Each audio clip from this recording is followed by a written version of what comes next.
Hello everyone, today we are taking a look at this beautiful device right here. This is the Google Pixel 7 Pro in Obsidian Black, and it's the 128GB version. So I'm really excited to actually test the Pixel camera. I'm a massive fan of what the Pixel can do.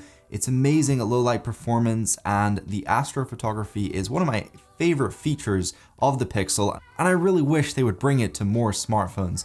But the main thing this year is pretty much the telephoto lens. So now we have 5 times optical zoom, plus we have a very high megapixel count. So obviously 5 times optical zoom doesn't sound so impressive, but considering it's 50 megapixel, we can then go ahead and digitally zoom without losing too much quality. And Google's amazing at enhancing sort of bad looking photos. We can see that from the Google Pixel 6a all the way back to the Pixel 2.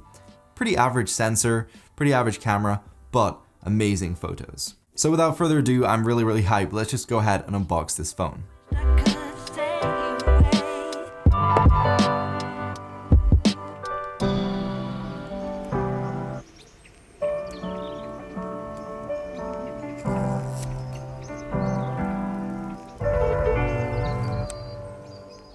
So in terms of when I first picked this device up, the impression that I got first off was this kind of feels a little bit like a Samsung. I think it's just the OLED 6.7-inch panel, rounded corners, you've got the rounded edges of the screen so the glass kind of curves over, and then you have a center hole punch cutout. So I feel like all phones are kind of getting very similar to each other, but holding it in the hand, it kind of felt like an S22 Ultra. You're really not going to tell it's a Pixel unless you obviously use the software, which is very pixely, or you turn the phone over and you see that very unique Pixel design on the back. So we still have Corning Gorilla Glass on the front as well as the back, but instead of that glass camera bar, we now have a aluminum one. So on the Pro model, it's shiny. On the non-Pro model, it's just a standard matte finish. I have no idea how this is going to hold up, but I can imagine that shiny coating is probably going to scratch over time. It isn't stainless steel. It's definitely not going to be as durable.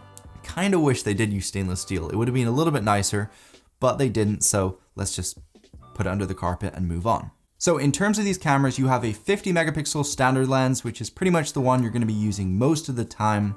So now the fact that it's 50 megapixels means that after you've taken a picture, you can then go ahead and zoom in and it's going to have more detail. But one thing I always think about is you're going to get worse low light performance because each little pixel is smaller in the same space of the sensor. So that's something to think about. But I'm not too worried about that because Google's really great at computational photography. I'm sure they're going to pixel bin, they're going to do some magic, and they're going to enhance the images to look better than ever in low light performance because Google is the best at that. But something I'm very excited about is the zoom camera. So obviously the Pixel was a very sort of one camera fits all smartphone. And then Google were like, actually, we kind of need to throw in a wide angle camera to compete. And then they were like, screw it, we'll just throw in an optical zoom. But now this year, we have a 48 megapixel sensor behind that 5 times optical zoom. So now, even though you've zoomed in 5 times, you can then go ahead and digitally zoom into the frame and you're still going to get a pretty decent looking image. And then Google obviously enhanced that and do some tricks to make it almost comparable to Samsung's. Now, I don't personally think it's going to be quite as good as Samsung's because software really can't make up for hardware. But I do think it's going to be a lot better than the iPhone zoom. I've actually been kind of disappointed with the 14 Pro Max in terms of its zoom capabilities. But personally to me, I never really zoom in too much anyway. It can come in handy in those odd occasions, especially when you're at like a stadium and you want to zoom in and take a picture of the stage, or on the odd occasion you want to show off and take a picture of the moon. I know a lot of Samsung people like doing that. Then yes, it does come in handy. So it's something I do miss on my iPhone. I mean, if you're paying that much money for a phone, you want everything, right? You don't just want the things you're going to use. You want those things you're barely ever going to use. You just want them tucked in there just in case, because you're paying over $1,000 for a phone. So I do like how Google has added that optical zoom as well as the high megapixel count. So yeah, the camera is basically going to be pretty good. Now, something I'm a little bit unsure about is the video performance. The Pixel's never really been that good at video, and right now I would say the iPhone is just king of video. Cinematic mode has gotten scary good, and you can shoot Pro RAW, which is just raw, uncompressed video. And honestly, the quality is pretty damn good. Not quite as good as on your mirrorless cameras, but it is getting there, I can say. So I'm a little bit unsure how cinematic mode is going to perform on the Pixel. There is no depth sensor, so that's going to be interesting.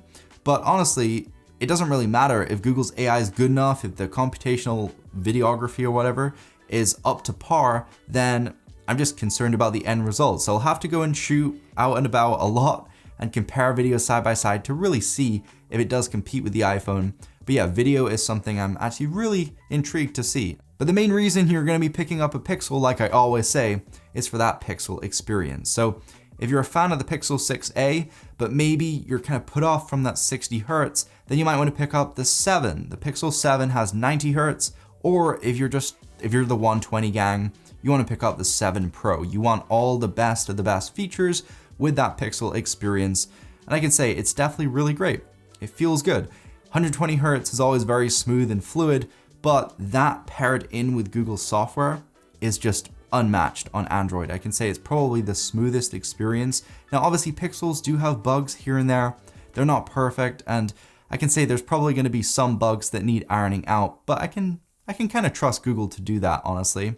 And in terms of Android updates, I can say the Pixel is probably one of the best right now on Android. You're getting, I think, 3 years of updates, and then you're getting 5 years of security updates. So it's not as good as on the iPhone, but pretty good for Android standard. But the Material You experience is great. You've got all those Google features packed in. You've got Google Assistant. You've got all the Material You theming options in terms of changing your icons and your color layout. And all those little pixely features, like when you have your always on display, it's going to be listening for music and it's going to tell you what song is playing in the room around you. There's loads of little things that are just great about having a Pixel. And I can say they definitely are still great with this Pixel 7 Pro. The screen is actually pretty good as well this year. You're getting an LTPO 10 Hertz to 120 Hertz screens. So it can go all the way down to 10 Hertz when you're not using it, when it's just on the always on screen. Or if you're not scrolling, if it's just static, what you're looking at, it's gonna go all the way down to 10 Hertz to try and save power. And then when you're scrolling around, it's gonna go back to 120. If you're watching videos, it's gonna go down to 30 or 60. So I like how it's adaptive. It does kind of copy the iPhone. The iPhone does go down to 1 Hertz though, so I think Samsung does the same.